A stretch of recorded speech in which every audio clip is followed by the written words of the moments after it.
are a week away from training camp starting next week. And you're going to be there probably every day you're allowed to be there. It's going to be one of the most paid attention to training camps in a long time for the Eagles, I really think, because of how the collapse happened last year. So my first question for you is, when you get there, I don't know what the first practice is or the first day that you'll be there meeting with guys. The first day you're there watching a practice, who are your eyes going to be on the most the first day, and why? For me, it's Nick Sirianni because I just want to see how he handles him being himself in that new role as a CEO. If I had to guess, it may be probably the same where he's overlooking everything and he just goes from position to position. But I want to see how much he really veers off and goes towards, say, the defense, how much time he spends there, how much like that. And I also want to see how his practices are structured.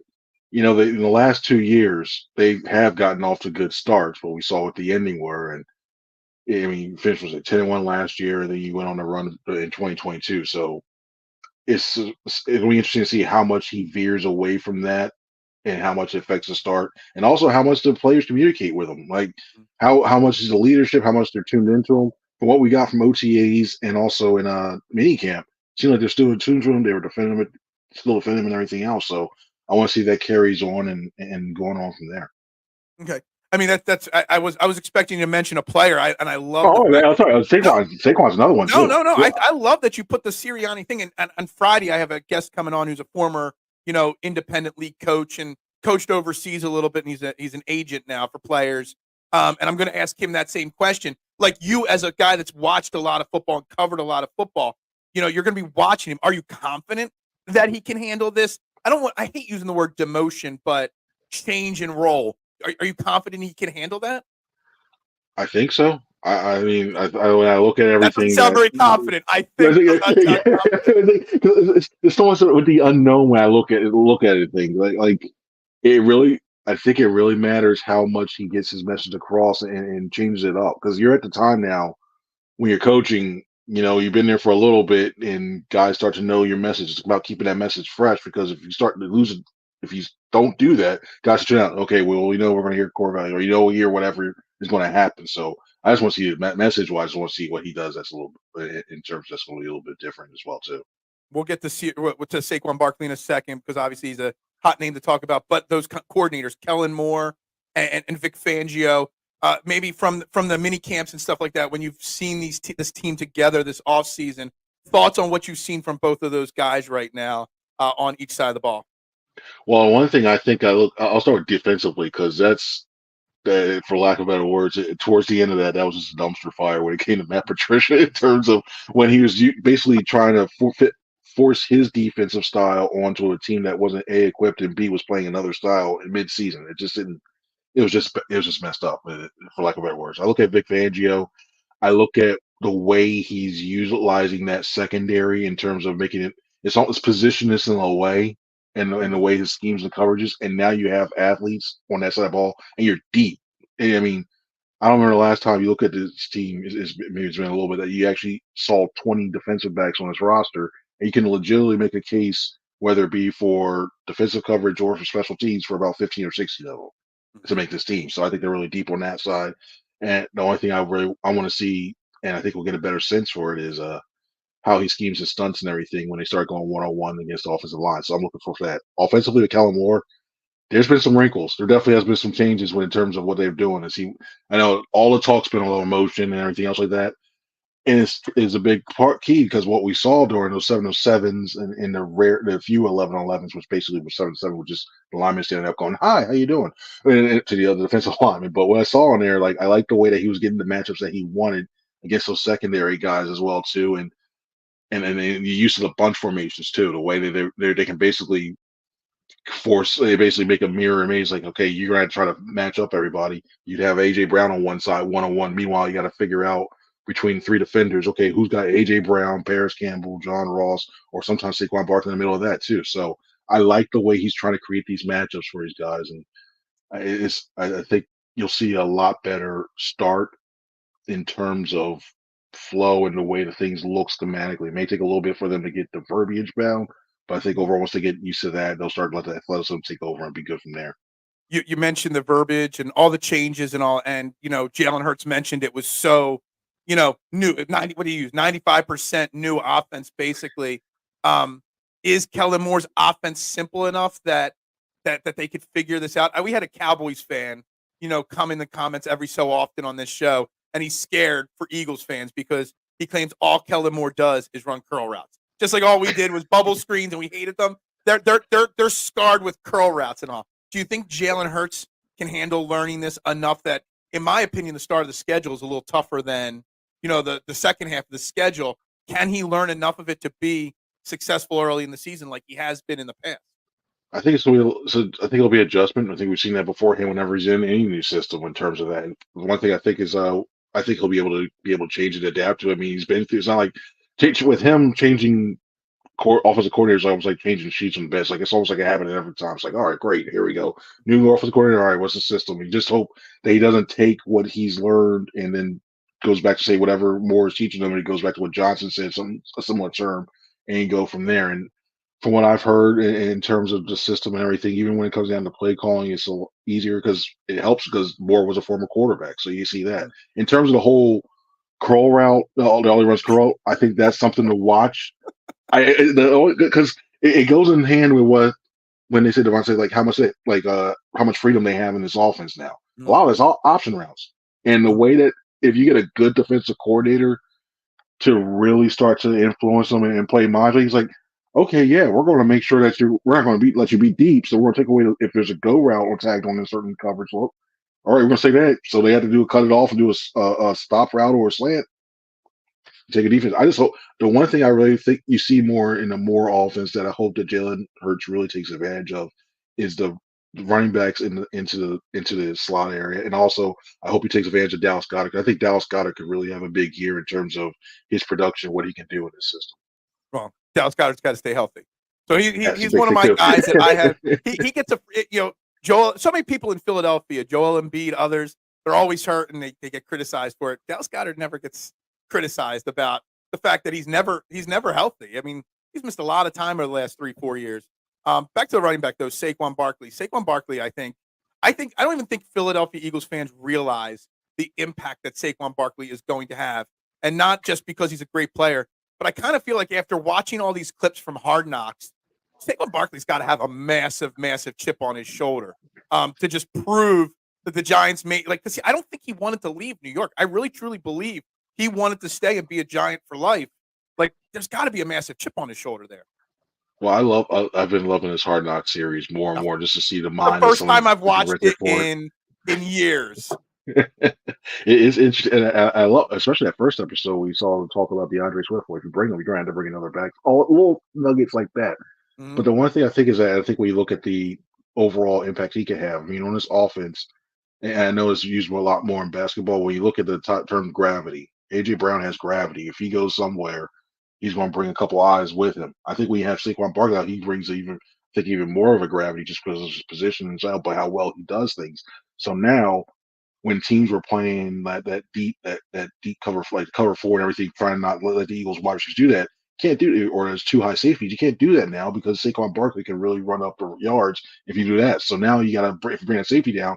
All of a sudden, that just opens up the fact that he's even on the field can open up so much opportunities for other aspects of the offense. And when he gets the ball, he has the threat to do that as well too. I think behind this line, even with the questions with Steen or what have you, right guard, I think behind his line, he can average 4 or 5 yards a carry at a minimum. So I think he can do really good. So overall, he's a big impact. And I know everybody says Christian McCaffrey. I don't think he put up Christian McCaffrey numbers, but I think he had a Christian McCaffrey impact in that sort of way. Yeah, I think that's very key that people phrase it that way. It's the Christian McCaffrey impact, not the numbers, because you still have AJ Brown, Devontae Smith, and whatnot. But even last year, the last 2 years, honestly, with Miles Sanders in 22 and last year with Swift, our running backs put up great numbers behind this offensive line, but there still was always this philosophy of mixing in Gainwell, mixing in Boston Scott, obviously getting the wide receivers involved. AJ Brown has had an insane amount of yards. Do you think that they will go away from that rotation and really lean heavily as Saquon Barkley as the number one guy, clear cut? No, we're not going to be sitting here. Why did Kenny Gainwell have 12 rushes to Saquon's 13 in the game? Is that even a chance that continues to happen this year? I think the only chance that happens is they're up by like 40, and it's like, okay, you Okay. know what? Like 2022, they're up by 30, 40, and like, okay, let's get Kenny out there. We don't want to Mhm. risk it on that one too. Yeah. You'll still see a lot of I think you'll still see a decent amount of game will, but nothing to the point. I think if I had to put a percentage on it, I think you see Saquon gets about 75% of the carries, and then from there you get Gainwell. You to expel him when Saquon needs a rest, and then Shipley would probably take the Boston Scott role more of last year as opposed to the year before that. So I think when you look at everything else, yeah, this is mainly Saquon's role because the benefit was you brought Gainwell back in because you thought he'd be the receiving threat on third downs and passing downs, where you got that in Barkley. When you look at the pass blocking, Barkley is the best pass blocker among the running backs, so you don't have to worry about that aspect in terms of protecting Hurts. So overall, you sign Saquon Barkley all this money, you need to be that Mhm. 80%, 75, 80% carry or workload and to protect Hurts as well too on the blind side and be a receiver. Yep. You mentioned Tyler Steen a few moments ago, talking about blocking for Saquon, and we had a big conversation on this show about a week and a half ago. One of my things that I'm keeping an eye on is not just Tyler Steen, but also Cam Jurgens, that center right guard position. Cam Jurgens was a very good right guard. They slid him over where he was drafted to be to center. Everyone's concerned about Tyler Steen, and I'm more concerned about Cam Jurgens because it's a lot harder to replace one of the greatest centers of all time that literally was the quarterback of that offensive line. Yeah, I know he's been trained by Jason Kelsey versus Tyler Steen at right guard, who, I mean, he hasn't had much experience, but again, he was drafted for that spot anyway. I'm more concerned. I'm going to be watching both a lot, throughout camp and all the reports on them. Do you have any concerns about Cam Jurgens filling in for Jason Kelsey and taking over that role? Because to me, that Jason Kelsey did a lot, the blitz pickups, everything, and it scares me a little bit that there's going to be some rough patches early on in the season. I think that's the main thing. When you mentioned it, both pickups, I think overall just adjusting because the main thing with Kelsey is athletically, they're not. I think they're both around the same time right now. What you saw with Kelsey last year to see where Cam is this year, I think they're athletically they're going to be about the same, and you'll see a lot of that if they when they run screens or what have you, like running that zone running a scheme. But when you look at the way that Kelsey, big difference is Kelsey's was around the league so long, you start to see different variations of fronts. Mhm. You can call it out right away. Cam may have seen it in terms of watching it on film or tape, but that's a whole different level. From up top, it looks different as opposed to when you got all this different things in front of you, and all of a sudden you may not have the same sight line as you look around. And defensive coordinators are going to test them with that early. Especially the biggest game I think that will pacify things. I know it's 3 games into the season is that Dennis Allen and the Saints are going to really test him. He's one of the better defensive coordinators in the league, defensive minds in the league. That's where you have to know, like, okay, where's Cam at? That's the true litmus test. But I think that's great. that's the concern I have when it turns to Cam, though. See, and the thing I keep talking and thinking about is the fact that Cam Jurgens had a really good season as a right guard, but he had Lane Johnson on one side and he had Jason Kelsey on the other. Kind of helped. Kelsey could call it out instantly, like you said, but he can also help coach Cam Jurgens at right guard. Cam Jurgens isn't going to be able to help coach Tyler Steen on the field at right guard because he's going to still be learning on the fly, so to speak, on all the things you talk about. And I still say that little section of that offensive line, offensively speaking, it's my biggest question mark right now. It is, and you have to hope that Steen really learned that, like, because with Stoutland, everybody knows, like, okay, you got the five, as Miles said, 5-wheel drive. A lot of it, the whole system is all about blocking angles, and we saw he struggled with that last year in that one start he made against the Cowboys. The main thing you hope is that he learned what angles are like, and it's tough to tell from when we saw him on the field this year, but it looks like he got a little better in terms of that. I want to see when he goes against live action, and I think we'll get a good sense of that early on during training camp and seeing where he is because given all the other pieces that you have, he probably is on a shorter release than what if it was another year, because Mhm. what have you. So that's why I think that's why Matt Hennessy is on his team. That's why Mekhi Becton was his team because if it starts out looking really bad early, that gives him enough time to insert one of those other guys to the starting lineup by the time the Packers game begins. But I think personally, I think just looking at the way that he's developing that aspect and talking to some people, I think he'll be at least serviceable, at least beginning the start of the season. Duck is asking a question. Did you see was Kelsey around during mini camps at all? Do you expect him to be hanging around at training camp much this year, or is he completely off campus? As When we Duck talked said. when we talked to Kelsey during his event, he says there here in Atlanta. We didn't see him personally, like like there, but he's been around that facility a lot. Especially he said he was there, especially early on. Teasing that one too. I mean, we heard the story about Dylan McMahon, how he met him. He like as a scene and just ran, hey, you're a rookie. Also, you see your boss, General Manager Howie Roseman, all of a sudden talking to Jason Kelsey, the guy you could potentially play the position he did, and he got all stuff for saying that. So we didn't see him. We didn't personally see him in there, so he maybe probably kept trying to keep an eye, but he said to himself he was there early on in OTAs, and he was around there just to look as well too. And he's given his number. We know Cam Jurgens has a number, and no Dylan McMahon has his number to call out, so he can be a de facto coach even if he's still doing the broadcasting stuff. Yeah, because didn't I read that he's losing a lot of weight and stuff? So there's no chance that Kelsey's going to unretire. So he's lost. I want to know what his secret is to lose weight personally. When you look at Fletcher, especially him and Fletcher Cox, when you look at them now, it's like you guys play football like we if you saw them in there like our size now, as much because they don't have to do the lifting, they don't have to do the intense meal plans or anything else. It's just like, oh, stop playing football, okay, done. It's crazy how quick it goes. All right, real quick, back to the defensive side of the ball because you mentioned the cornerbacks and how deep they are, and I think that honestly, player or positional watch, I kind of feel like cornerback is going to be one of the most exciting things to watch this camp because first off, how bad it was last year to play a cornerback to this year. Obviously, Howie Roseman put a huge investment on my Twitter page. I got a poll going right now. It's not even like 20 hours old yet, so we still got a couple days. We're about 160, 170 votes in, and it's who is going to be the starting cornerback opposite of Darius Slay. I put Quinion Mitchell, Cooper DeJean, Isaiah Rodgers, and other. Right now, Cooper DeJean is, or not Cooper DeJean, Isaiah, can't get it out right. Quinion Mitchell is dominating the poll. Next, Isaiah Rodgers, and other third with Kelee Ringo is the third most popular choice. Nobody thinks DeJean has a chance to start, which I get. Nobody thinks James Bradbury is going to be on this team week one. Is it to me, Quinn? Oh, I love that answer. Without answering, I love that answer because I actually agree that maybe James Bradbury should be on this team. But you don't draft Quinion Mitchell in the first round where you drafted him if you don't plan on starting him. And everyone's like, he needs time. And I don't know if you draft him in that spot and give him time. Do you think he's the front runner going into camp? And who do you think could supplant him in that spot? I think honestly, right now, I think it's Rodgers and Ringo on the outside to start, and you do see like a little bit of Cooper's more of your inside. He plays more of the I don't want to say the star safety, the star position, like playing around the line or nickel is. I think he look at that. But yeah, I think I know people like want to see like you use a first round pick on it. He still has a little work to do. I mean, there's times when we saw him, we got beat off the line once, and he has. I will say this: he has really great closing speed. If he gets beat, he can make it up quickly. So there's no problem with that. But there's still technical things he needs to work on, and that's okay because he's a rookie. I know people like, okay, you have to draft first round. We want to see him immediately. But I think through some of these other moves that they made, they've allowed themselves to get that, and they can sprinkle them in a little bit more. Maybe use them in certain situations in dime that you use them there. Maybe use them in quarters in certain situations. And we have seen because as when we first talked to Vic Fangio in May before or during minicamp and during OTAs, he was like, "Oh, we want to put him exclusively on the outside." And say that.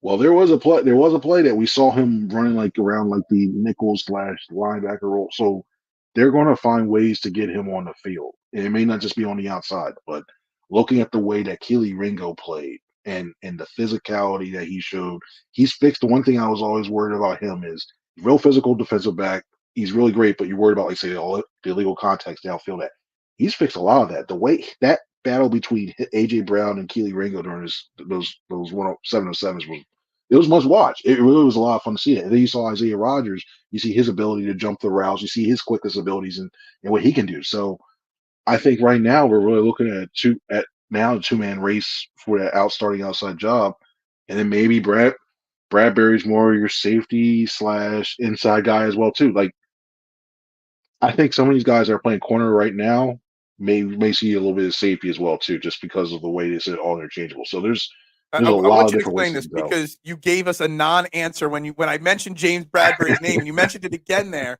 I've been saying it since day one. It makes more sense to keep him because if you cut him today or you cut him August 30th, you're having the same dead cap hit either way. It makes more sense to at least keep him at the start of camp, midway through camp. Maybe another team has an injury. You get a Sam Bradford type overpay trade, or He learns safety. He's depth. He's experience. I still say he's not as great as the All-Pro 2022 season, but he's not as bad as he was last year. There's somewhere in the middle, and you have a lot of youth on this secondary. There's literally no harm in having him around right now, right? There's two reasons why I think he'd still be a good fit, and B, why I think they may still keep him as well. Main thing is schematically. Excuse me. When you look at the way that Fangio in the past has used his corners or the way the system, especially that cover six, is usually all the by like quarter, half in the back end. The one thing that James Bradbury does very well is play in zone coverage because it allows him to be off, it allows him to see what's in front of him, and allows him to jump the routes and get pass deflections. That's what he did really well in 2022. And in times when before he really went in that slide when Patricia took over and say, "No, you're playing more man." That's what he played in 2023. In 2023, I thought they should have kept him more in that zone, but we all know what happened, and yeah, especially Seattle. We saw what the result and stuff like that is. But and also the other way as well too, like you mentioned, like the cap hit is not is if you're going to cut him and everything else, you might as well if you're going to cut him, you might as well use the knowledge that he has in terms of this as well too. And also this system, you need a lot of communication, you need a lot of play recognition, and knowing what the rules are, and this really lends itself to more veterans playing in this scheme. That's another reason why I think Mitchell and even sometimes maybe a little bit Dejean may need to be worked in a little bit more as well too. There's got a lot of talent, but it's a pretty it can be a complex system at times too, in terms of passing off underneath and the different rules and stuff like that. So coupling all that together, I think Bradbury still has value in terms of this team and could be a. I'm not saying he's going to be all pro Bradbury, although history says every other year he's really good. So maybe that comes in, but yeah, I think he can still be a decent contributor to his team. Yeah, I agree with that. Who's going to be the odd man out then? If it's not Bradbury, I still think Bradbury's got to fight for that spot. I think Avante Maddox, if it wasn't for the fact that he's got safety experience, could be an odd man out. Zach McPherson, I haven't even heard any update to how his recovery from his injury is going. I didn't hear his name once mentioned from a single Eagles reporter during the mini camp. So who's the odd man out? Is it Josh Joby? Is it Eli Ricks? Who's the odd man out? If I had to go one person, I think Ricks is a guy that I could see in a player for player trade or release, and they try to put him on the practice squad. But good luck because everybody knows he's a young corner who has some upside on there. And the reason why that is we're going to see it play out and everything is special teams because you look at McPherson, who I had a chance to talk to him a couple weeks ago, and he's full 100% go, and he's got that position versatility because not only do he play outside, he can play in the slot. So you got that as well, go too. But you look at him and Joe being the gunners on the outside. Yeah, I think that especially with not only gunners but also that new kickoff coverage rule. The kickoff rule that's going to play in effect because the guys who are quick off the line and can beat their one man, basically you're in the backfield, your direct line of sight for the kick returner. So I think that plays into a role into it as well too. And with Ricks, it's not so much as like he's primarily. I know he played the slot, but he plays a lot better on the outside, and and special teams wise is not as good as Job and McPherson. So yeah, it's tough, and I wouldn't be surprised. And the one thing is going to watch is because of all these competitions. What are they going? Where are the Eagles going to go short at? Offensive line they usually keep 9 or 10, so they're not going to cut short. Maybe they go lighter at off the ball linebacker. Maybe they go lighter at well, not edge rushers because they need everybody they can get on that side. But other positions you can look like it's like maybe they go with five, maybe they go with say it's a start with maybe they go with two quarterbacks and then maybe say hope Tanner McKee flows through that. There's so many options they can do. But they're so deep in that they don't want to lose anybody. We even talk about. Yeah, I know this is going to sound like a reach and everything else, but Sean Stevens might be a player who flashes. He's not. I don't think he's not going to make the roster, but he's the type of guy that's going to flash and Tyler Hall, didn't even talk about him. There's so many guys that are a flash, and you're like, you gotta keep these guys, and you're just looking like, where's the room going to be? It's just going to be. It's a very tough decision for Howie Roseman, Nick Sirianni, and the rest of the front office and coaching staff this year. Guys, we're talking to Chris Franklin, NJ.com, Eagles beat reporter. One final question, one final real big question here with the Eagles. We saw from off-season camps and having a mandatory camp. Nick Sirianni said, he's doing things more serious. He's making some changes, wants to work on the details, and doesn't want last year to happen again. And we see that by the first time him ever having a mandatory mini camp. Do you expect Nick Sirianni to change things up in training camp at all? I'm not saying he's going to go to 2-a-day practices like Buddy Ryan did back in the day, but do you expect a different tone and a different format to what he does? Do you expect him to maybe give some of the starters some preseason game reps to kind of hone down that we're serious this time, or do you think the rest of this offseason, the rest of camp is going to be just like it's always been for under Nick Sirianni? I think we may see a series from the starters in the first game against the Ravens just to get that because they'll need a ramp up because that Brazil game, that travel, it's that weird balance of trying to give them rest because they know you got that that intense travel schedule early in the season, including Brazil, versus also trying to get them amazing reps with two new coordinators as well too. So I wouldn't be surprised if we see the starters get like a series, maybe two, depending on how well they do against the Ravens. Then we know they have those joint practices. I think they'll treat those as the games and maybe give those guys a rest that week. But I would be surprised if, hey, that final preseason week against the Vikings, maybe you give them another like a series, let them rest, and then you go from there. So I think that's going to be the biggest change in there. In terms of say practice time and everything, the way that they run these guys and there's always something going on for them, so they're not standing around almost you had to say Chip Kelly ish in the way of how he just something was always going on, nobody's not wasting time. That always happens around his practice, so I think you'll see that continue. So they don't need to necessarily say, "Hey, let's make it all." They color code their practices like red day is like a real light day, green day is full go, stuff like that. I don't think you'll see more green days. Maybe see a couple more yellow instead of red. So it's not like 40, maybe it's 50 minutes instead of 45, stuff like that, but nothing that's going to be too intensive because I mentioned earlier, they still view it as, hey, they've gotten off to good starts in each of the last 2 years. They think that's part of the reason why they're not running everybody through in training camp. So I think those will be the main changes. I So think this year. then what's the difference that Nick Sirianni's got to do if it's not? So they've had these great starts, but last year it didn't sustain itself. What does Nick Sirianni need to do throughout the season then to not let that dip happen or that fall off happen? Like he's got to change something somewhere in his philosophies to not let that kind of fall off happen. I think two of the things happened already with these veteran coordinators in there because I mean there was the report that was out there, Sean Desai basically was holding a classroom in there saying, "Well, what do you guys think? Should we do this?" And you maybe should this and sit and think like philosophize stuff like that. Stuff like that, I think was key because then after a while, I think they were personally, I think, is that they started losing confidence a little bit. Like, oh, maybe this guy doesn't know as much as he does, stuff like that. So I think that played a role, and then you started getting that doubt, and it started rolling, and then they hit that patch, and just snowballs, and it just went back that way too. So I think that was key thing because you had two new coordinators, and they were trying to get a feel for those well too, and they were young, they weren't experienced. Now you got two guys that come with sort of pedigree. I think that helps out a lot, so that way you don't have to worry about it going that way too. So you'll see that, and also we know it's not going to be so like that because you still got Fangio because you can see him in his little room going, "It's too late. I don't want to do this anymore." Like the Belichick, he's getting that way too. So you'll see that stuff. Trust me, it won't be like it won't be a pacifist training camp, but it won't be so much as like, wow, you're getting thoughts of Lehigh happening again. I miss the good old days of Lehigh. Is Nick Sirianni on the hot seat at all in your opinion? Because I know a lot of people are talking that he's got a very short leash. You've got Kellen Moore, who is going to be a head coach next year somewhere, in my opinion. Whether it's here taking over for Nick Sirianni in a collapse, or we have a great season, he gets a job somewhere else. Where's your opinion on his hot seat right now? I think it's very warm in terms of I'll put it this way. If they start out 2-5, 2-6, yeah, I think with the talent they have on his team, maybe you see a change, something like that.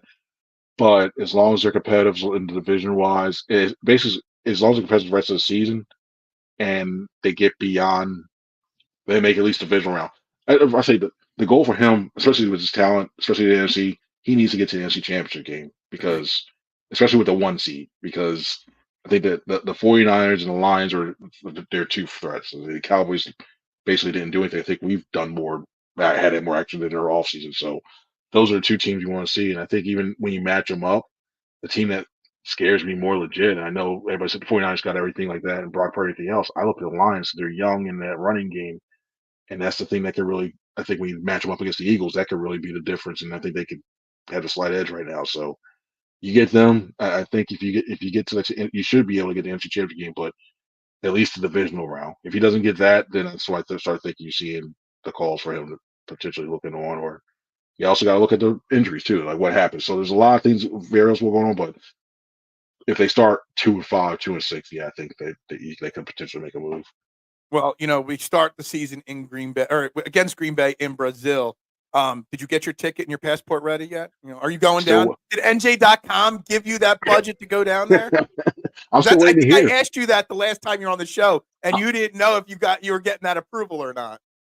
I'm still waiting to hear. Is that for two? Because it's like too. August 2nd, we know that's a little behind the scenes thing. August 2nd is when the deadline for all the credentials for all media to go to find out. So when I get back, I wonder if I get like, hey, that next Monday or Monday, like, hey, you're going. All right, cool. And then you see also the green and yellow start trying to learn Portuguese. Hey, what's up? How you doing? Obrigado, thank you, all stuff like that. I just see Chris Franklin out in the town in Brazil. It's a party city, from what I understand, man. I just think Chris Franklin would have a good time partying up in Brazil. That's a dangerous thing. That's a very dangerous. But the thing, and I'm glad when they put it in, like for reference, like where the media hotel is, it's almost like the Concha Hawk. It's like where Concha Hawk, and then you have to go into downtown. That's where it's like for us right now. And traffic, from everything I've read and heard, is very, very bad. So it's almost like it's basically like going to a school. So I got experience with that, man. But so I might as well do that. It's like a school on a Saturday afternoon with zoo traffic and everything else. So yeah, I'll be used to it. All right. Well, make sure everybody that's watching this, you follow my man Chris Franklin at C Franklin News.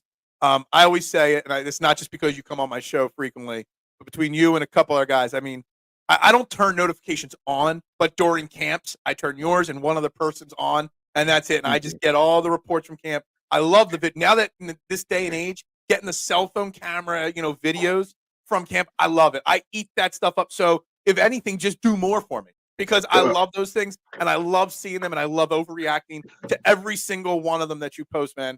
One of the best in the business right here. I appreciate upgraded it too. So it's right. I've been testing some stuff out during this vacation. So I'm feeling very confident of stuff to come. So I appreciate, and also I appreciate it. Thank you, man, for having me on. It's always great talking football and everything else. So thank you, man. I really truly appreciate it. All right, thanks a lot, guys. Chris Franklin, make sure you hold on. What was this? We got one final Chris Franklin dropping a little Portuguese just to prove he's. See, look at that. Look, I don't just love you. My regular listeners love you. So we'll get you on again right before the season starts and everything, and have fun. I know you got a couple more days of chilling, and then the hard work really starts, not just for the players, but for you guys as well.